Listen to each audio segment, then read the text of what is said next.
Hello my dear students, कैसे हो आप सब। Welcome to another session of average.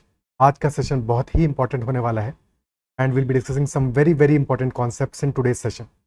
And तक सेशन में बने रहना, एक स्ट्रेच में सेशन को देखोगे तो आई प्रॉमिस यू कि आज के बाद इस कॉन्सेप्ट को जो हम आज डिस्कस करने वाले हैं तुम्हें दोबारा देखने की जरूरत नहीं पड़ेगी, इतना अच्छे से समझ में आ जाएगा, कोई कभी डाउट नहीं होगा। बस एक स्ट्रेच में प्रॉपरली तुमको समझते हुए चलना है, ठीक है। And if you not already subscribe to the YouTube channel then make sure to subscribe to the channel अगर सेशन पसंद आ रहे हैं तो। और साथ में टेलीग्राम चैनल मैथोलॉजिकल को भी ज्वाइन कर लेना। You can also message me on Telegram at ADITYKT। My name is Aditya Kumar Tiwari and in today's session will be discussing the concepts of change in average. वैसे तो ऑलरेडी हम चेंज इन एवरेज में कुछ चीज़ें देख चुके हैं, बट कुछ कॉन्सेप्ट है चेंज इन एवरेज के, जैसे कि रिप्लेसमेंट, जब हम एक पर्सन को दूसरे से रिप्लेस करते हैं और उसकी वजह से एवरेज पे क्या फ़र्क पड़ता है। और sometimes there is inclusion, some persons are getting included और उसकी वजह से क्या चेंज आ रहा है, या फिर एक्सक्लूजन। तो इन तीन कॉन्सेप्ट से रिलेटेड जो क्वेश्चंस आते हैं चेंज इन एवरेज के, उन पे हम आज डिस्कस करेंगे। वी ऑलरेडी डिस्कस्ड कि average is equal to sum divided by number of observations, है कि नहीं। और अगर हमारा सम चेंज होता है, सम डेल्टा एस से चेंज होता है, तो नया एवरेज क्या आ जाएगा, नया एवरेज चेंज हो जाएगा। एवरेज भी डेल्टा ए से इंक्रीज कर जाएगा, so average plus delta A that will be sum plus delta S upon N. That implies कि change in average will be equal to change in sum divided by N. क्या ये बात clear है, ठीक है, okay. तो इसी concept के साथ में चीजों को शुरू करते हैं। सबसे पहले लेते हैं replacement, because this is very easy, सबसे आसान है इन तीनों ही कॉन्सेप्ट में। लेट अस से हमारे पास 10 नंबर्स हैं और 10 नंबर्स जो है उनका सम हमारे पास है 100। सम 100 है, और अगर सम 100 है तो एवरेज कितना आ जाएगा, average in such A case will be 100/10, तो एवरेज आ जाएगा इक्वल टू 10। अब इन 10 नंबर्स में एक नंबर हमारा ऐसा है, ठीक है, एक नंबर ऐसा है, let us say that number is a और उसकी वैल्यू है 8। अब इस ए को हम रिप्लेस करेंगे बी से और बी की वैल्यू है 12। ए की वैल्यू 8 है, बी की वैल्यू 12 है, और ए को हम बी से रिप्लेस करने वाले हैं। तो जब हम ए को बी से रिप्लेस करेंगे तो सम पे क्या फर्क पड़ेगा हमारा, क्योंकि अभी तक सारे के सारे जो 10 नंबर्स थे उनका सम 100 आ रहा था। अब जब 8 को हम 12 से रिप्लेस करेंगे तो सम पे कितना फर्क पड़ेगा, 8 से 12 हमारा 4 ज्यादा है, 4 ज्यादा यानी कि सम हमारा 4 से इंक्रीज कर जाएगा। बेसिकली डेल्टा एस हमारा क्या हो जाएगा, +4। और डेल्टा ए क्या होता है, delta S divided by N. और डेल्टा एस अगर +4 है और एन हमारा कितना है, 10 है, 10 नंबर्स है, क्योंकि रिप्लेसमेंट के बाद नंबर तो चेंज नहीं हुए, एक ही नंबर को हमने हटाया है और दूसरे को उसकी जगह पर रख दिया है। तो +4/10 यानी कि हमारा जो एवरेज में चेंज आएगा वो आएगा +0.4 का। तो new average will be old average which is 10 + 0.4 यानी कि 10.4 will be our new average. Replacement में सबसे इंपॉर्टेंट बात क्या है कि नंबर चेंज नहीं होता, यानी कि एन डज नॉट चेंज। जो स्टार्टिंग में नंबर होता है वही लास्ट में रहता है। That is why this is very simple.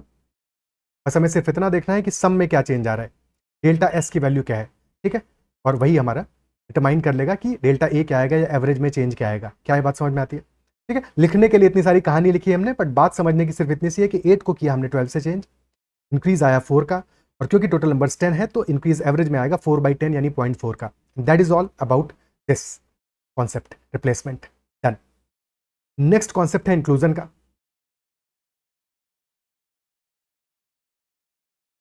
Again 10 numbers है, नंबर्स 10 है, सम 100 है, एवरेज हमारा 10 होगा। इस बार हम क्या कर रहे हैं, we are including another number, एक और नंबर को हम इंक्लूड कर रहे हैं, और उस नंबर की वैल्यू क्या है, दैट नंबर इज लेटेस्ट से 20 है। ये नंबर हमारा नया वाला नंबर 20 है, ओके। नया वाला नंबर 20 है और हमारा ऑलरेडी एवरेज कितना है, 10 है। तो new number 20 is basically average से कितना ज्यादा है, 10 से 15 कर लेते हैं 20 की बजाय इसको।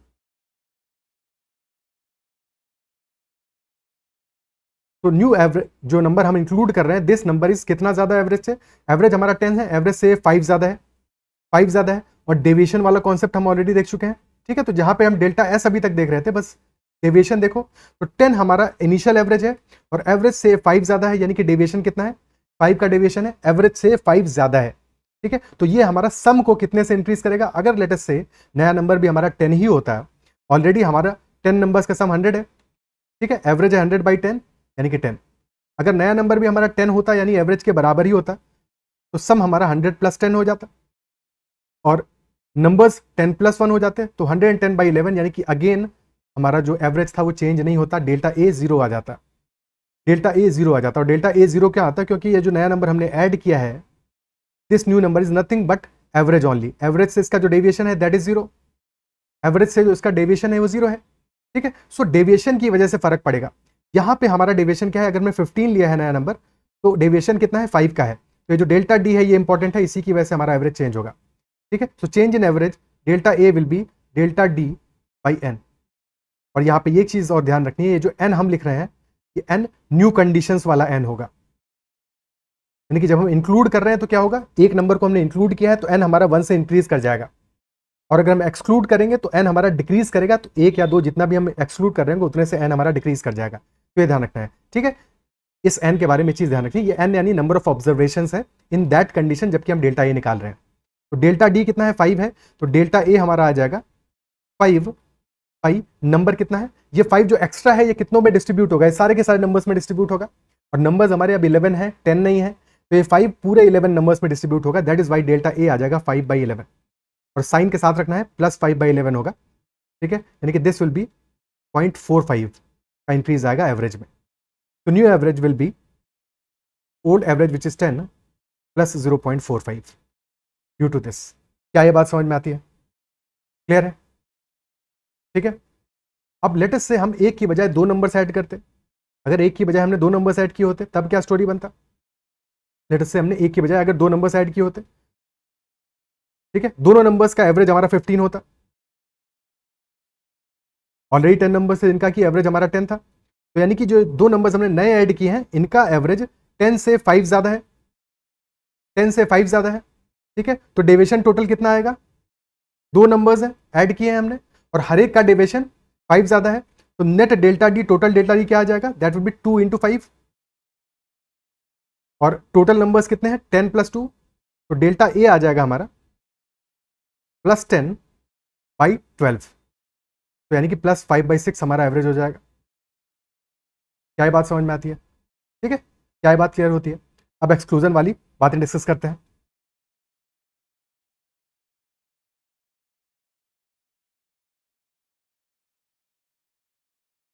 अगेन नंबर ऑफ ऑब्जर्वेशंस अपना 10 ही रखते हैं, सम 100 ही रखते हैं, और एवरेज हमारा आ रहा है 10 का।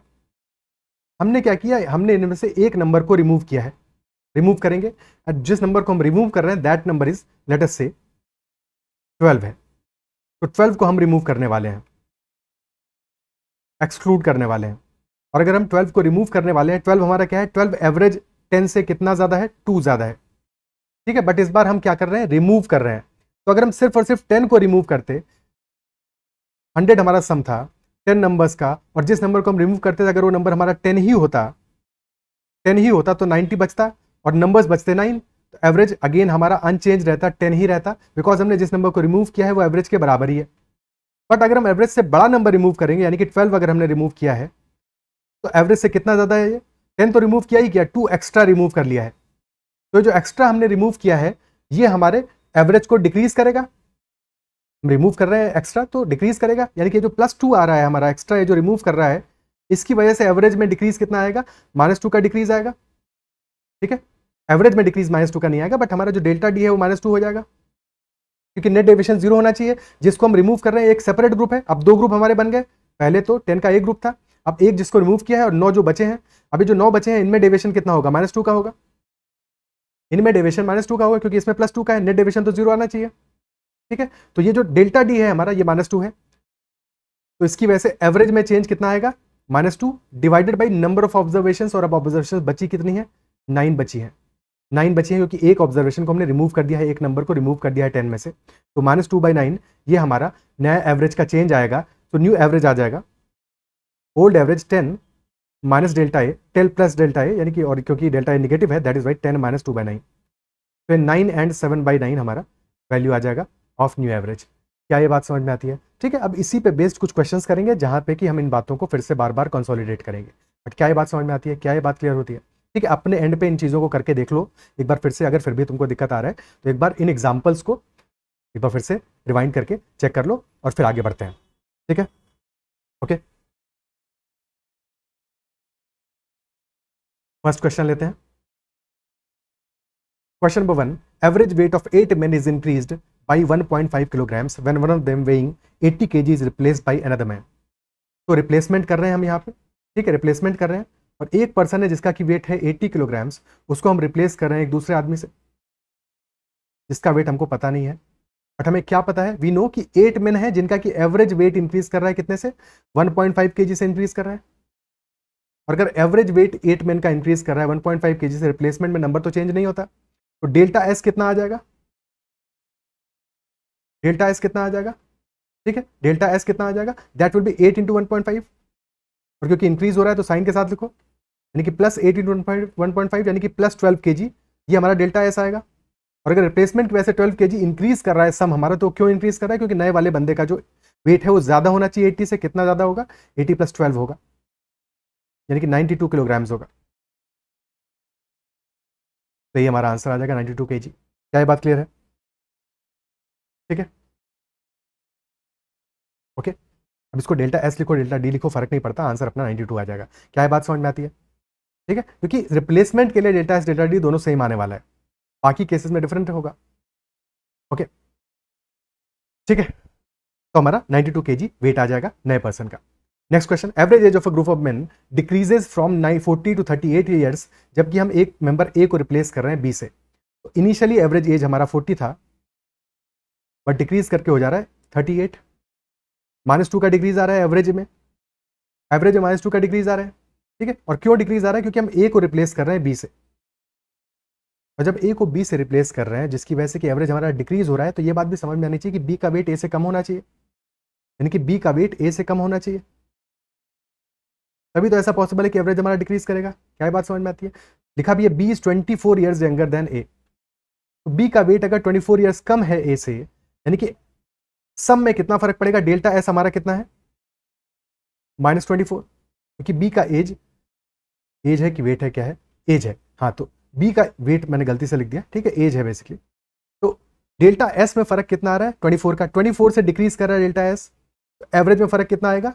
2 का एवरेज में फर्क आ रहा है। और क्यों आ रहा है? Because delta S by N हमारा डेल्टा ए होगा, तो -24 by N will be equal to -2, और यहां से एन आ जाएगा 24/2 विच इज इक्वल टू 12। तो number of members of the group is equal to 12 आ जाएगा। ठीक है, 24 ईयर्स का फर्क आया है सम में, और 2 ईयर्स का फर्क आया है एवरेज में, 24/2 यानी कि 12 हमारा आंसर हो जाएगा। क्लियर है? वर्बली इस क्वेश्चन को कर सकते हैं, बट समझने के लिए इतनी कहानी लिखी। Okay, clear. Next question, average age of a class of 30 students and 1 teacher is 13 years. 30 students और 1 टीचर है, और एवरेज एज कितना है? 13 ईयर्स का है। एवरेज एज डिक्रीज कर जाता है बाई 8 मंथ्स अगर हम टीचर को एक्सक्लूड करते हैं। टीचर को एक्सक्लूड करते हैं तो 8 मंथ से हमारा एज डिक्रीज कर जाता है। 8 मंथ का मतलब क्या हुआ? 8/12 ईयर्स, यानी कि 2/3 ईयर से डिक्रीज कर जा रहा है। We have to find the age of the teacher. 30 students हैं प्लस 1 टीचर है, तो इनिशियली हमारे 31 लोग हैं, और उनका एवरेज कितना है? एवरेज हमारा आ रहा है 13 ईयर्स, और जब हम एक्सक्लूड करते हैं 1 को तो फाइनली 30 बचते हैं, 30 बचते हैं, और एवरेज एज डिक्रीज कर रहा है 8 मंथ से, यानी कि 13 माइनस 2/3, यही तो हो रहा है। और ये डिक्रीज क्यों आ रहा है? ये डिक्रीज क्यों आ रहा है 30 लोगों के एज में? ये डिक्रीज इसलिए आ रहा है क्योंकि हमने एक को एक्सक्लूड किया है, और वो एक है टीचर। अगर टीचर की एज भी 13 ईयर्स ही होती तब तो कोई चेंज नहीं आता, तब तो हमारा कोई भी चेंज नहीं आता, एवरेज जितना पहले था उतना ही रहता। बट टीचर की एज है ज्यादा, और कितनी ज्यादा होगी? क्योंकि ये 2/3 का जो डिक्रीज आ रहा है, किन के लिए आ रहा है? डिक्रीज आ रहा है डेल्टा ए की वैल्यू -2/3 है, और नंबर ऑफ स्टूडेंट्स कितना है? 30 है, 30 लोगों में डिक्रीज आ रहा है 2/3 का, यानी कि टीचर की एज ज्यादा होगी, कितने से ज्यादा होगी, ठीक है, डेल्टा ए माइनस 2/3 है, एन है 30, तो डेल्टा एस आ जाएगा या डेल्टा डी आ जाएगा, डेविएशन कितना आ जाएगा, that will B minus 2/3 into 30, ठीक है, और जितना ये कम है उतना ही टीचर की एज में ये एडिशन होना चाहिए, क्योंकि नेट डेविएशन 0 आएगा, नेट डेविएशन 0 आएगा, तो टीचर की एज हो जाएगी 13 प्लस 2/3 इंटू 30, क्योंकि 2/3 हर एक बच्चे की एज से टीचर लेके चली गई है, टोटल 30 बच्चे हैं, यानी कितना एज लेके चली गई, कितने ईयर्स लेके चली गई, 2/3 इंटू 30 लेके चली गई है, तो टीचर की एज होगी 13 जो कि इनिशियल एवरेज था, प्लस 2/3 इंटू 30, तो that will be 13 plus 20 which is 33 years, तो आंसर आ जाएगा 33 years will be the teacher's age. क्या बात क्लियर है? ठीक है, ओके, कोई समस्या? नेक्स्ट क्वेश्चन देखते हैं। Average of n observations is 40. If one observation of value 80 is added, the average of all the observations is 41. So what is value of n? n observations का average 40 है, एक और observation हमने add किया और इसकी वजह से एवरेज में चेंज कितना आ रहा है, +1 का। नया ऑब्जर्वेशन 80 है हमारा, 80 यानी कि कितना है, 40 + 40 है, 40 से 40 ज्यादा है। अभी जो डेल्टा डी है, डेविएशन है हमारा 40 का है, और ये 40 कितनों में डिस्ट्रीब्यूट होगा, ये डिस्ट्रीब्यूट होगा n+1 में, क्योंकि इंक्लूड किया है हमने, और इसकी वजह से डेल्टा डी बाई एन ये हमारा एवरेज में चेंज होगा, यानी कि 40 बाई एन, एन यानी कि क्या है यहाँ पे, n+1 है, ठीक है, डेल्टा डी बाई n+1 लिख लो चाहे तो 40 by n+1 and this value is equal to कितना, +1, एवरेज में चेंज आ रहा है, 40 से 41 हो रहा है, +1 का चेंज आ रहा है, तो यहाँ से 40 आ जाएगा equal to n+1 and hence n will be equal to 39, ठीक है, 40 ऑब्जर्वेशंस में 1 का चेंज आया है, तो n हमारा 39 हो जाएगा, because n+1 is equal to 40। Clear है? Okay, next question. Average age of 20 men is 32 years. 4 new men of an average age 25 years joined them, so you have to find the average age of all the men together. 20 men का average age है हमारा 32 years, 4 new man उसको join करते हैं और उनकी average age है 25 years, ठीक है, तो नया एवरेज एज सबका मिला के कितना होगा, बेसिकली इंक्लूजन का क्वेश्चन है, और ये जो नए मैन ज्वाइन कर रहे हैं, 4 मैन ज्वाइन कर रहे हैं, इनके एवरेज है 25, यानी कि 32 से 7 कम है। अगर इनका एवरेज भी 32 होता तब तो एवरेज में कोई भी चेंज नहीं आता, बट इनका एवरेज कितना है 25, 32 से 7 कम है, तो डेल्टा डी कितना हो जाएगा हमारा, 7 हर एक की एज कम है, टोटल 4 है, तो डेल्टा डी आ जाएगा -7 × 4 विच इज -28, ठीक है, -28 हो गया, तो डेल्टा ए कितना हो जाएगा, -28 डिवाइडेड बाई नए नंबर्स कितना है, 20 + 4, 24 लोग हैं, -28 divided by 24, so that will be -7/6, so new average will be equal to 32 minus 7/6, so 31 minus 1/6, 30 and 5/6 years will be the answer, या 30 years and 10 months, because 5/6 into 12 करोगे 30 years and 12 months will be new average age, 10 months, 30 years and 10 months will be new average age. Clear है? Okay, कोई दिक्कत? आगे बढ़ते हैं। Each person in a group spent rupees 39.70, but average expenditure increased to rupees 42.25 when another person joins the group. तो हर एक person ने group में टोटल स्पेंड किया है कितना, ऑन एन एवरेज स्पेंड किया है रुपीज 39.70, क्योंकि ईच लिखा है, ऑन एन एवरेज स्पेंड किया है 39.70, बट एवरेज एक्सपेंडिचर इंक्रीज कर गया है, इंक्रीज्ड बाय नहीं, इंक्रीज टू, यानी कि नया एवरेज हमारा क्या हो गया है 42.25। तो पहले था, जब तक नए पर्सन को हमने इंक्लूड नहीं किया था, क्योंकि एक और पर्सन ज्वाइन किया है, जब तक इंक्लूड नहीं किया था तो एवरेज हमारा था 39.70, नए पर्सन को इंक्लूड करने के बाद में एवरेज हो गया है 42.25, यानी चेंज कितना आ गया है 2.25 + 0.3, यानी कि 2.55 का इंक्रीज आया है एवरेज में डेल्टा ए। और न्यू पर्सन ने स्पेंड कितना किया है, रुपीज 60.10 स्पेंड किया है, यानी एवरेज से कितना ज्यादा स्पेंड किया है इसने, कितना ज्यादा स्पेंड किया है, वही डेविएशन है इसका, कितना है डेल्टा डी 60.10 माइनस 39.70, 39.70 में 0.3 ऐड किया 40, 20.10 प्लस 0.3 यानी कि 20.40 इज डेल्टा डी, ठीक है, 20.40 इज डेल्टा डी। क्या ये बात क्लियर है? ठीक है, कैसे हमने किया कैलकुलेशन में, अगर कुछ लोगों को दिक्कत आता है, पहले हमने 0.30 ऐड करके इसको 40 बना लिया और फिर 40 में 20.10 ऐड कर लिया, तो नेट में हमने कितना ऐड किया है 20.40, यही डिफरेंस होगा। तो डेल्टा डी आ गया 20.40, डेल्टा ए है 2.55 और हमें पता है delta D divided by N होगा delta A, isn't it so.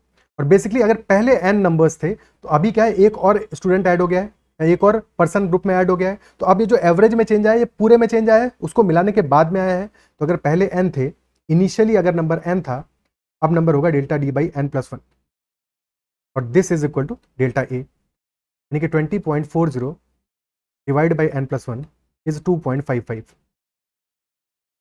Decimal को हटा दो, दोनों में दो प्लेसेस के बाद में है, ठीक है। अब कितना सिंप्लीफाई कर सकते हैं इसको, 5 से काट लो पहले, 5 से यहाँ बचेगा 51, यहाँ पे बचेगा 408 और 51 से जाएगा 8 टाइम्स, तो n plus 1 is equal to 8 आ गया, यानी कि n इज इक्वल टू 7, क्योंकि क्वेश्चन में इनिशियल नंबर पूछ रहा है। फाइनली तो 8 पर्सन है बट इनिशियली 7 थे।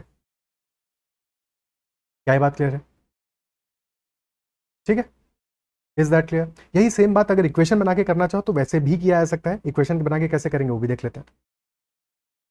इनिशियली n पर्सन है, हर एक ने स्पेंड किया है 39.70। अब एक ये नया बंदा आया है, इसने स्पेंड किया है कितना 60.10 और सबका मिला के, सब कितने मिला के हुए n प्लस 1 और सबका मिला के है 42.25। ओके ठीक है, अब इसके बाद में इसको सिंप्लीफाई कर लोगे, इस इक्वेशन को सॉल्व कर लोगे तो आंसर आ जाएगा। बात वही है बट ये मेथड समझ में आना चाहिए, बिकॉज ये मेथड समझ में आएगा तो क्वेश्चंस तुमसे बहुत आसानी में होंगे। और एक बार तुमने प्रैक्टिस कर ली कुछ 10-20 क्वेश्चंस की, तो उसके बाद तो मक्खन होने लगेंगे, बिल्कुल ईजिली होने लगेंगे सवाल, तुम्हें देख के समझ में आने लगेगा कि कैसे करना है। उसी मेथड से मैं तुम्हें समझा रहा हूँ, सो दैट तुम्हें देख के ही चीजें समझ में आने लगे। ठीक है, आगे बढ़ते हैं। Next one, average age of 5 members of a committee is same as it was 3 years ago।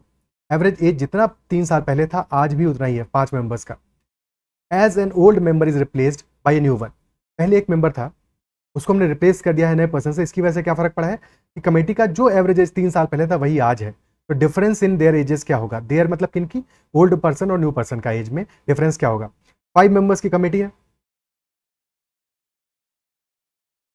अगर एवरेज एज उसका ए ईयर था 3 years ago, तो आज क्या होगा, प्रेजेंट में क्या होगा, प्रेजेंट में सबकी एज 3 years से बढ़ जाएगी, और अगर सबकी एज 3 years से बढ़ रही है तो एवरेज भी 3 years से इंक्रीज कर जाएगा, यानी प्रेजेंट में एवरेज होता ए प्लस 3, बट ये कब होता, ये होता before replacement,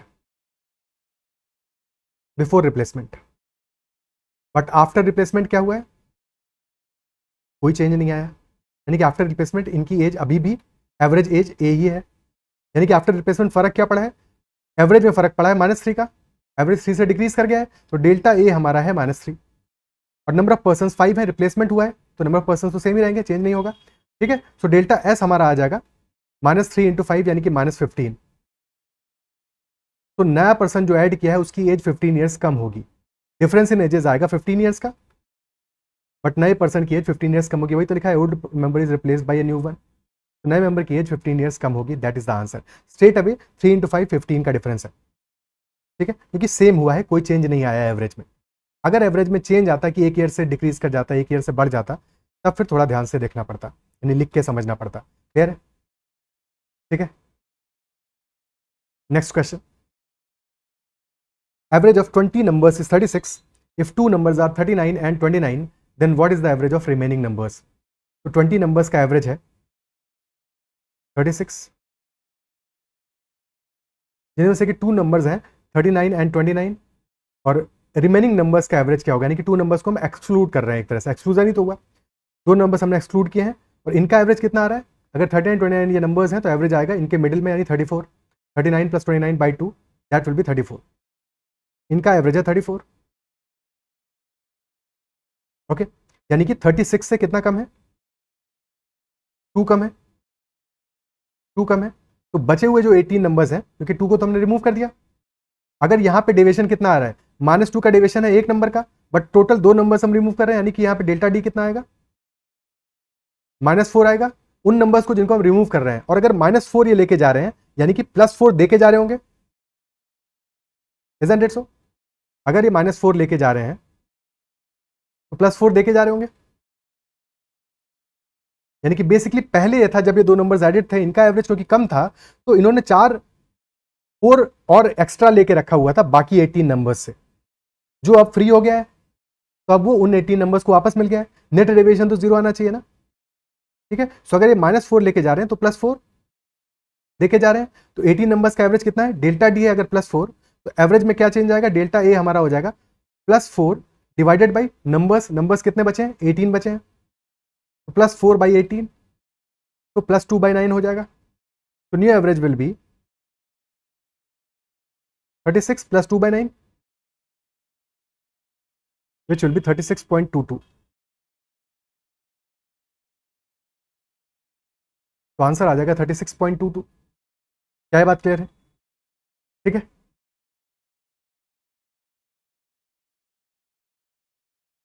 next question, average weight of 40 students is 56 kilograms. When the two students Aman and Raman are removed, average weight of remaining students is 55.5 kilograms. If Aman weighs 3 kg more than Raman, then what is the weight of Aman? 40 students हैं जिनका की average weight आ रहा है 56 kg।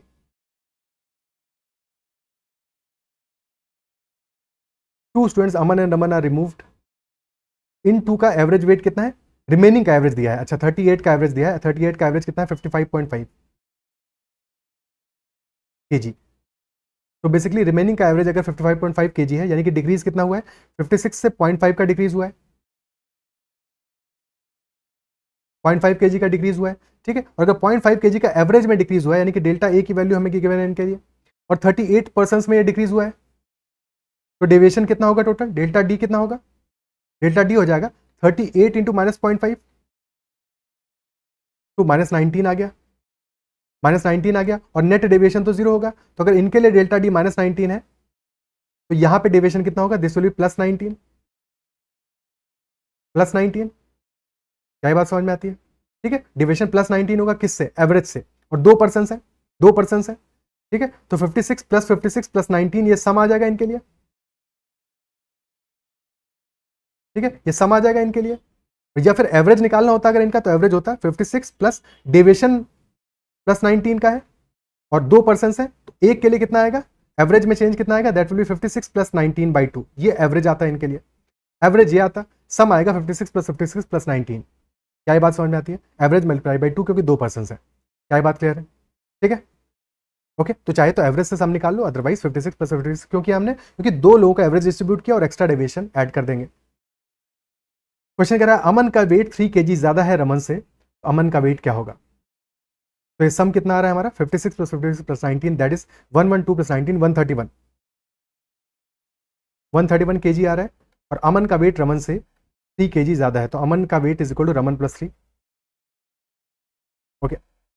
और अमन का ही wait निकालना है, तो रमन का वेट हो जाएगा अमन -3,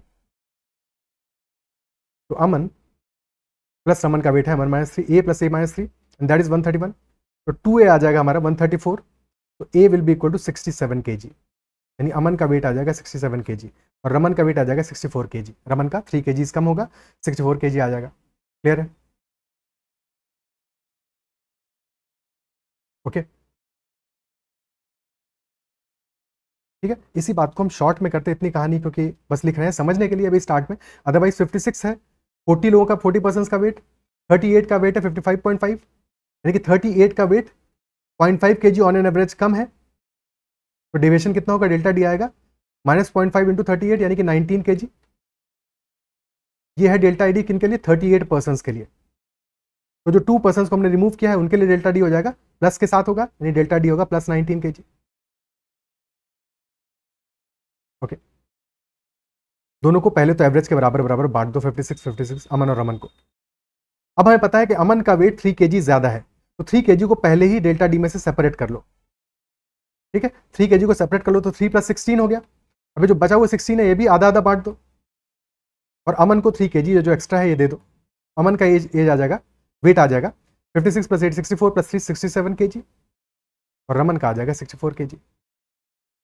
क्या ये बात समझ में आती है, ठीक है, क्या ये क्लियर होता है, ओके, ठीक है। आगे बढ़ते हैं, next question, average age of a group of students is 18 years. If 6 new students with average age 15 years join the group, यानी कि ऑलरेडी कुछ नंबर ऑफ मेंबर्स हैं, स्टूडेंट्स हैं, n स्टूडेंट्स मान लेते हैं, और n स्टूडेंट्स का एवरेज एज कितना है, 18 ईयर्स है। 6 और स्टूडेंट्स ज्वाइन करते हैं और उनका एवरेज एज है 15 ईयर्स। तो नए ग्रुप का, पूरे ग्रुप का, इंटायर ग्रुप का एवरेज हो जाता है 17 ईयर्स। पूरे ग्रुप का एवरेज हो जाता है 17 ईयर्स, यानी कि डिक्रीज कितने से हो रहा है, 18 से 17 हो जा रहा है, यानी कि 1 का डिक्रीज आ रहा है। और ये जो नया ग्रुप है 6 स्टूडेंट्स का, इसका एवरेज 15 है, यानी कि 18 माइनस 3 है। 18 माइनस 3 है, तो डेल्टा डी कितना आ जाएगा, +6 इंटू -3, यानी कि -18। तो डेविएशन आया -18 का, बट उसकी वजह से चेंज कितना आया एवरेज में, एवरेज में चेंज आया -1 का। ठीक है, तो अगर डेल्टा डी -18 है तो डेल्टा ए हो जाएगा -18 divided by total number of students, और क्योंकि इंक्लूजन हुआ है टोटल नंबर ऑफ स्टूडेंट्स होंगे n+6, तो -18 by n+6 is equal to -1, यानी कि n+6 आ जाएगा 18, तो n will be equal to 12। तो इनिशियली नंबर ऑफ स्टूडेंट्स है 12, अगर फाइनली पूछता तो 18 होता। जो भी क्वेश्चन पूछेगा, इनिशियल पूछा है तो आंसर 12 है, फाइनल पूछता तो 18 आंसर आया था। ठीक है, next one, the average score of Rachin after 23 innings is 36 run. 23 innings में जो रचिन का एवरेज स्कोर है that is 36 run. Number of innings है 23, एवरेज स्कोर है 36 रन। आफ्टर 2 मोर इनिंग्स, जब हम 2 मोर इनिंग्स को इंक्लूड कर लेते हैं तो एवरेज इंक्रीज कर जाता है 3 रन से, यानी कि टोटल 25 इनिंग्स में एवरेज हो जाता है 36 + 3, and he scored 9 run less in 25th innings as compared to 24th innings. So how many runs did he score in 24th innings? तो बेसिकली 25 इनिंग्स के बाद में एवरेज में डेल्टा ए कितना है, डेल्टा ए है +3, तो डेल्टा एस क्या होगा, 25 इंटू +3, है कि नहीं, यानी कि 75 रन एक्स्ट्रा होंगे। 75 रन एक्स्ट्रा होंगे एवरेज से ज़्यादा नहीं, और ये किसने बनाए हैं, इन दोनों ने मिलकर बनाए हैं, यानी एवरेज जितने रन तो बनाए ही बनाए हैं इन्होंने, 36 तो बनाए ही बनाए हैं, साथ में 25 इंटू 3 ये रन एक्स्ट्रा बनाए हैं, तो डेल्टा डी कितना आया अपना 25 इंटू +3, तो 75 रन इन्होंने एक्स्ट्रा बनाए हैं।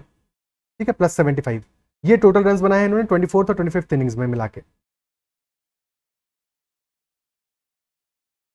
और साथ में ये भी गिवन है कि 9 रन लेस बनाए हैं 25th इनिंग्स में as compare to 24th innings में। 24th में अगर x बनाए हैं तो 25th में बनाए हैं x-9, x-9 बनाए हैं, या फिर ये समझ लो 25th में जितने रन बनाए हैं 24th में उससे 9 ज़्यादा बनाए हैं, किसी भी तरह से समझ लो। तो दोनों इनिंग्स को 36 तो पहले डिस्ट्रीब्यूट कर दो। अब 9 एक्स्ट्रा निकालो 75 में से, तो बचेगा कितना, 66 + 9 है, बचे हुए को 33 दोनों इनिंग में, दोनों इनिंग में 33 भी बांट दो, और ये जो 9 एक्स्ट्रा बच गया है किसको दोगे, जिस इनिंग में ज़्यादा रन है, किसमें ज़्यादा है 24th में, तो +9 कर दोगे यहाँ पे। क्वेश्चन में क्या पूछा है, how many run did he score in 24th innings, score आ जाएगा 36 + 33 दैट इज 69 + 9 78 रन, और 25th इनिंग्स में आ जाएगा 69 रन। क्वेश्चन पूछ रहा है 24th के लिए, तो आंसर आएगा 78 रन। क्या बात कह रहे हैं, ठीक है, okay. Next question, average age of 30 boys in a class is equal to 20. When a new boy was admitted to the class, average age got decreased by 1 month. So we have to find the age of the new boy admitted. Number of students initially था, boys का number initially था 30 और as average था 20। एक नए boy को हमने और एडमिट किया क्लास में, जिसकी वजह से एवरेज एज हमारा डिक्रीज कर गया कितने से, 1 मंथ से। तो 31 स्टूडेंट्स के लिए कितना डिक्रीज आया है, डेल्टा ए कितना आया है, -1/12 का, -1/12 डेल्टा ए आया है, इजंट इट सो। तो डेल्टा डी कितना आया होगा, कितनों के लिए, 31 के लिए डिक्रीज आया, तो -1/12 इंटू 31।